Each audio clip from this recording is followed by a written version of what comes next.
I'm back, guys. I'm on my lunch break.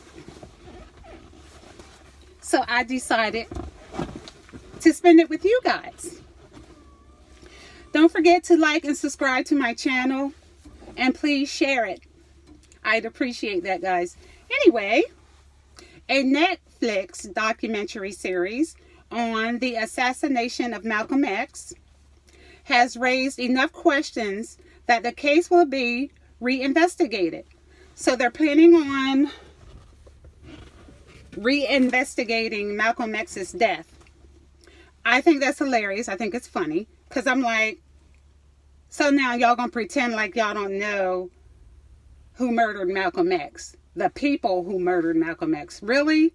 And I guess you're gonna also pretend like you don't know who was really involved in Martin Luther King's death next, right? Okay.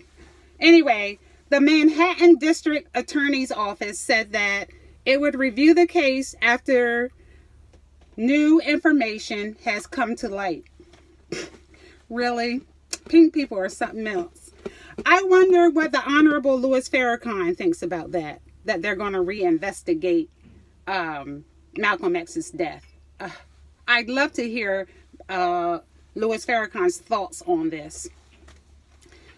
All right, well, since they pretending like they don't know, I believe that the government and Farrakhan conspired together to have Malcolm X murdered. That's what I believe. Now, I know that's going to make some people mad, but I don't give a fuck. Anyway, Malcolm was murdered at the age of 39. Did you know that Malcolm was 6'4" tall? I didn't realize he was that tall, you know. He had 6 children, and they were all girls. And I also wrote that Malcolm was the 7th of 9 children. His parents were civil rights activists. His father's name was Reverend Earl Little. His mother's name was, I guess, Lois Little. I think I'm saying it right. Malcolm's mother was light-skinned with straight hair. Malcolm's she was half black and half white. So it says, from my understanding, her mother was black. Malcolm's mother was black, and her father was pink. Malcolm's mother was an educated woman from Grenada. I've already said that she was biracial. She was locked away in a mental institution in 1938 after suffering a nervous breakdown and released in 1963.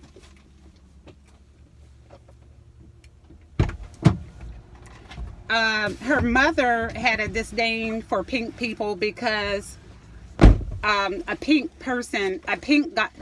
because his mother's father raped her mother, and that's why she's biracial. So she had a disdain for pink people. She passed for white and got cleaning jobs with white families to support her children. I have a picture of her.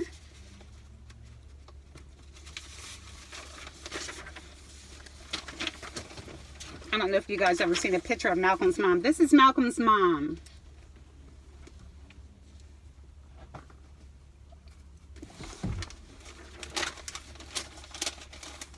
Okay, I did say that she was locked away in a mental institution. Okay, she did odd jobs for white folks to take care of, pink folks to take care of her family. She suffered a nervous breakdown due to constantly being harassed by pink welfare agents. Of course, we all know, I skipped some pages that I wrote, some of my notes that I wrote down.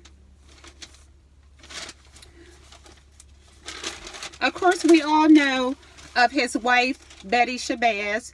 She died at the age of 61 in 1997. She died of severe burns by a fire started by her 12-year-old grandson, allegedly.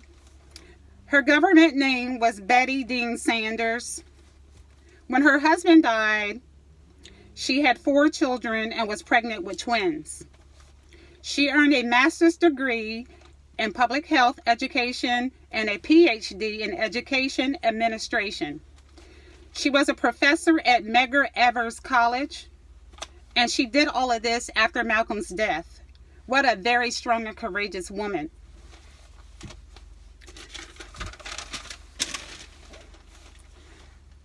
I wrote down 2 quotes that Malcolm X. I took 2. I gotta slow down. I took down 2 quotes by Malcolm X, said in a couple of speeches that he had. 2 that I liked. One is, sitting at the table doesn't make you dinner unless you eat some of what's on the plate. Being here in America doesn't make you an American. Being born here in America doesn't make you an American. I thought that was very, very deep. I'm going to read it again. Sitting at the table doesn't make you dinner unless you eat some of what's on the plate. Being here in America doesn't make you American. Being born here in America doesn't make you American. That's very deep, really. It makes you think. Another one that I like is, if you're born in America with black skin, you're in prison.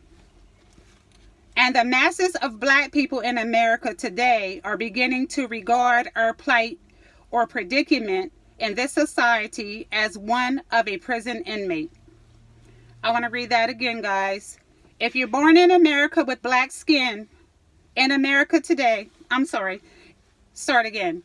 If you're born in America with black skin, you're in prison. And the masses of black people in America today are beginning to regard our plight or predicament in this society as one of a prison inmate. Deep. Malcolm was way ahead of his time. Really, way ahead of his time. Because you can definitely use those paragraphs to relate to what's going on here today. So he was well ahead of his time, really.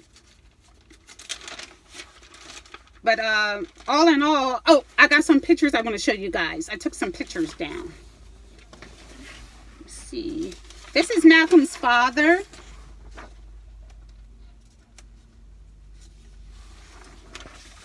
And I have a picture of Malcolm and his brothers and sisters.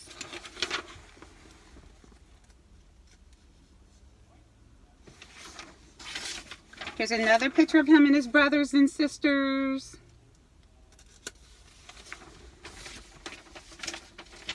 This is another picture of Malcolm and Miss Betty Shabazz and her kids, and there's a picture of Malcolm on the side. She's such a strong, courageous woman, because a lot of us women would have fallen apart if we went through the stuff that she went through. And I read where during the assassination, she ran, she used her body as a shield to protect her children from the gunshots and stuff. She's a very courageous woman. And then she got all these degrees and stuff, right, after his death. I probably wouldn't have the strength to do that. I mean, she's amazing. Here's some of Malcolm's daughters. They're beautiful.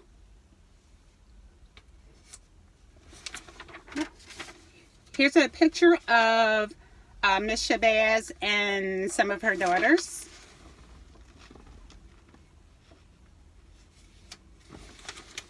This is another daughter. All of her kids are so beautiful, really. And, okay, remember I said that Malcolm X was 6'4" tall? This is a picture that shows that. I think this is a wonderful picture. Trying not to make my hand shake. He was a very handsome man. And his wife, Miss Shabazz, she was very beautiful. I lost one. I took a picture. I got a picture of her, but I must have dropped part of it on my way to go pick up my daughter. Oh, wait a minute. Here it is. This is a picture of her in her younger days, Miss Shabazz. Isn't she beautiful? So beautiful. Her melanin is popping. Here's another picture of her and Malcolm together while she has just given birth to one of her children. Trying to... Please forgive the glare, folks. I thought that was a really beautiful picture right there. That's real love. Real love. I wanted to salute and give props to Black love, because that's exactly what this is Black love. And I think that they were perfect for each other. I thought they were meant for each other.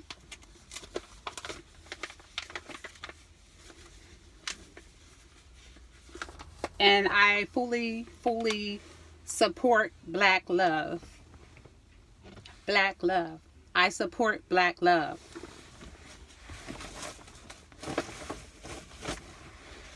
And I just wanted to give my shout outs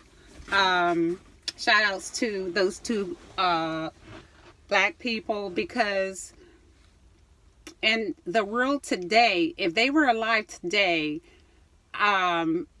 I believe that he would, Malcolm, if he was alive today, I believe he would be assassinated again. Well, not again, but if he was alive today, I believe he would be assassinated. I mean, come on, the world that we're in today, I mean, I'm going to say it's much worse than it was back then.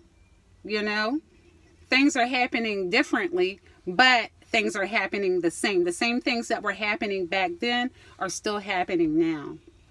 Yep. And I think it's much worse. You know, I really do.